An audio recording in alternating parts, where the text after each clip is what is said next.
Hello, నేను మీ నిడిగొండ నరేష్ ప్రజాపతి. కుమ్మరి కులంలోని యువత, ముఖ్యంగా నా అన్న తమ్ములకు, నా అక్క చెల్లెలకు నేను చెప్పేది ఏంటంటే, రీసెంట్గా తెలంగాణ రాష్ట్ర ప్రభుత్వం చేసిన కులగణనలో టాప్ 20 కులాలలో, ఈ రాష్ట్రంలో ఉన్న అత్యధిక సంఖ్య గల 20 కులాలలో మనం 11వ స్థానంలో ఉన్నాం. సుమారు 4.5 నుంచి 5 లక్షల జనాభాని వాళ్ళ లెక్కల ప్రకారం చూపిస్తున్నారు. సరే, ఆ లెక్క ప్రకారం పెట్టుకున్నా కూడా మనకు రావాల్సిన వాటిని మనం ఎట్లా దక్కించుకోవాలి? తగ్గించుకోవాలి అని అంటే మనం ఏం చేయాలి? రీసెంట్గా సుమారు 18 కార్పొరేషన్లు వేసింది తెలంగాణ ప్రభుత్వం. అందులో కుమ్మర్లకు ఎందుకు కార్పొరేషన్ కేటాయించలే? 2004లో వైఎస్ రాజశేఖర రెడ్డి గారు ఉన్నప్పుడు ఫెడరేషన్ వేశారు. ఈ రోజు కూడా దానికి పాలక వర్గాన్ని ఎందుకు నియమించలే?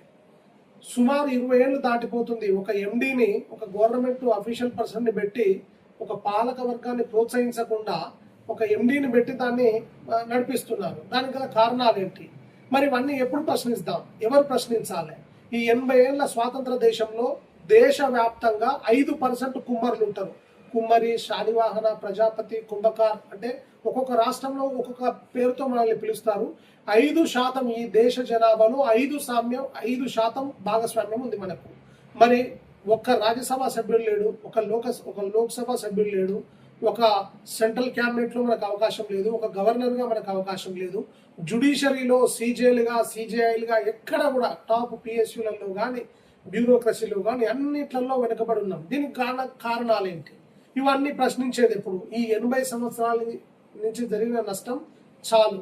రండి యువత, ముఖ్యంగా నేను మిమ్మల్ని పిలుస్తున్నా, నా అన్నదమ్ములను, నా అక్క చెల్లెలను పిలుస్తున్నా. మనం ఉద్యమిద్దాం. ఇన్ని సంవత్సరాల నుంచి జరిగిన నష్టాన్ని పూడ్చి పక్కకు పెట్టి రేపు మన భవిష్యత్ తరాలకు ఉద్యోగ పరంగా మనకు రావాల్సిన వాటాను మనం సాధిద్దాం. రాజకీయ పరంగా మనకు రావాల్సిన వాటాన్ని మనం సాధిద్దాం.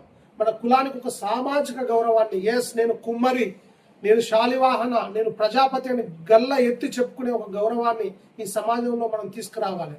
ఇవన్నీ జరగాలంటే కేవలం అది యువత వల్లనే సాధ్యం. మహానుభావులు ఎంతో మంది అన్నారు, యువత చేతుల్లో ఈ దేశ భవిష్యత్తు ఉందని ఉత్తరనే అనలేదు. దానికి ఉదాహరణ మీరు చూడండి, మొన్న జరిగిన తమిళనాడు ఎలక్షన్ ఎంత క్లీన్ స్వీప్ చేశారో విజయ్ గారు. Is a young boy. Gen Z అంతా ఏకమైంది. ఎంతసేపు ఈ పాత చింతకాయ పచ్చళ్ళలాగా ఇవే పార్టీలకు మనం ఎందుకు ఓట్లేయాలి? ఒక కొత్త మనిషి కొత్త ఆలోచనలో వస్తున్నాడు అని చెప్పి స్వాగతించారు. అదేవిధంగా మీరు సోషల్ మీడియాలో చూస్తే కాక్రోచ్ జనతా పార్టీ అని జస్ట్ 4-5 రోజులలో కోట్లలో మెంబర్షిప్స్ డ్రైవ్ అవుతున్నాయి. అంటే యువత అంతా కూడా కొత్త ఆలోచనలకు, కొత్త విధానాలను స్వాగతిస్తున్నది. మనం కూడా మన కులంలో యువత అంతా ఐక్యమైదాం. మనకు రావాల్సిన ప్రతి దాంట్లో వాటా, మన లెక్క ప్రకారం 4.5 లక్షల జనాభాకు ఏం రావాలి? రాజకీయంగా మా వాటా అయ్యింది, వ్యాపార పరంగా మా వాటా అయ్యింది, ఉద్యోగ పరంగా మా వాటా అయ్యింది. తోటి బీసీ కులాలకు ఏ రకంగా మీరు పింఛన్లు, అనేక సంక్షేమ కార్యక్రమాలు ఒక గ్రామ స్థాయి నుంచి మొదలు పెడితే క్షేత్ర స్థాయి కుమ్మరికి ఏమేమి జరగాలి అనేక విషయాల్లో అవన్నిటిపైన ఉద్యమించి మన హక్కులను మనం సాధించాలంటే యువత ఐక్యం కావాల్సిన అవసరం చాలా ఉన్నది. రండి సోదరి మనలారా, సంఘటితమవుదాం, ఉద్యమిద్దాం, మన హక్కులను సాధిద్దాం. జై కుమ్మరి, జై కుమ్మరి. కుమ్మర్ల నాయకత్వం వర్ధిల్లాలి.